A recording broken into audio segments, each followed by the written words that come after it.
I am mathematics, and I want to tell you about one of my greatest friends.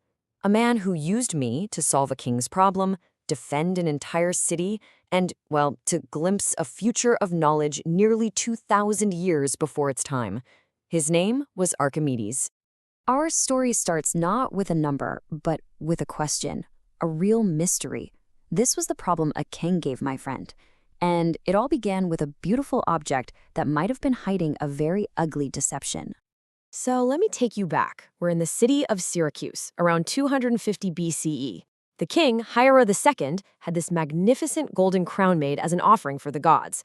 He gave the goldsmith the exact amount of gold needed, but when he got the crown back, something felt off. He had this nagging suspicion. Did the craftsman steal some of the precious gold and mix in cheaper silver? Now this is where it gets tricky. The king's demands created a complete paradox. He told Archimedes, "Prove to me this crown is pure gold." But then he added one unbreakable rule. You cannot, under any circumstances, melt it down. You see, it was a holy object. Destroying it was unthinkable. The problem seemed absolutely impossible. So the whole thing came down to this one simple fact. I knew, and Archimedes knew, that gold is way, way denser than silver. That means if the crown was pure gold, it would actually be smaller, it would take up less space than a fake crown of the exact same weight. The whole mystery, the entire challenge, was figuring out how to measure its crazy, intricate volume. As Archimedes wrestled with this, I finally gave him the answer. But it didn't come to him in some dusty library or in a study full of scrolls. No, it happened in a simple, everyday moment that would literally change the world. He was lowering himself into a public bath, and he saw the water level rise. People see that every day, right? But this time, I made the connection just click in his mind. He didn't have to measure the crown at all.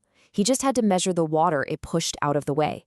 And right there, in that moment, the entire science of hydrostatics was born. By just looking at the problem differently, the impossible became simple. It was brilliant. First, he'd take a lump of pure gold that weighed exactly the same as the crown. He'd dunk it and measure how much water it displaced. Then, he'd dunk the crown. If the crown pushed out more water, it meant it had a bigger volume, which meant it was less dense, which meant, you guessed it, fraud. But you know, that clever trick with the crown, that was just an appetizer. Archimedes then used me to go after a much deeper mystery, a question that had stumped the greatest minds for centuries. How in the world do you measure a curve? The idea he used is called the method of exhaustion. Think about it. You can't measure a curve with a straight ruler, right? So instead, you trap it. You take a curved shape, like a circle, and you fill it with straight-sided shapes that you can measure. To figure out pi, he took this method to a whole new level. He'd draw a polygon inside a circle. Okay, its area was too small. Then he'd draw one on the outside. Its area was too big. The real value of the circle was trapped somewhere in between. And then he just kept going, patiently adding more and more sides, from 6 to 12 to 24, all the way up to 96-sided polygons, squeezing that gap tighter and tighter around pi's true value. His result was just astonishingly accurate for his time. It was a masterpiece of pure calculation. And you have to remember, this was all done without modern tools. No calculators, not even the concept of zero.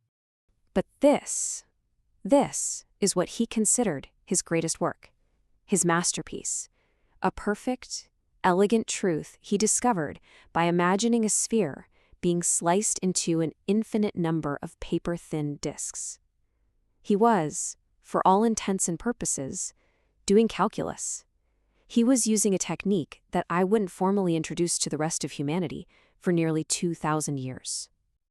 And then, in 214 BCE, the abstract beauty he loved so much was forced into brutal, practical service.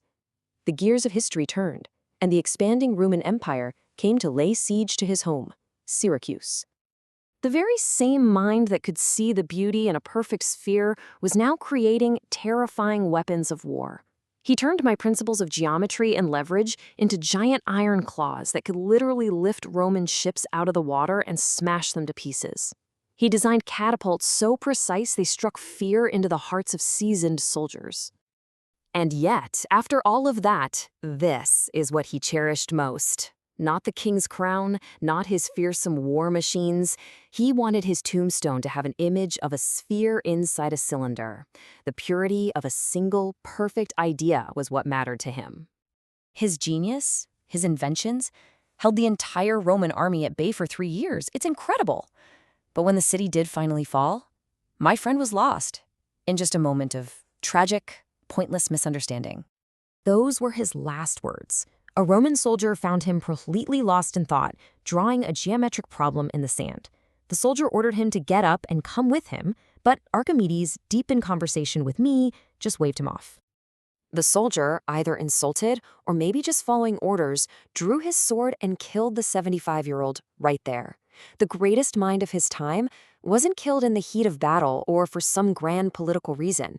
He was extinguished while he was deep in conversation with me. With his death, a light went out in the world. And for me, well, it was the beginning of a long, cold winter. A long sleep. Just look at this timeline. After Archimedes died, the great engine of Greek innovation just stopped. That path to calculus he had uncovered, it was lost to Europe. It lay dormant for almost 2,000 years.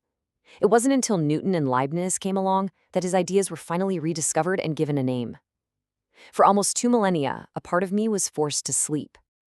So you see, his death wasn't just the end of one man's life. It was the beginning of a long, profound silence. And it leaves us all with a pretty unsettling question to think about. What wonders might humanity have achieved if I hadn't been forced to sleep for 1,000 years?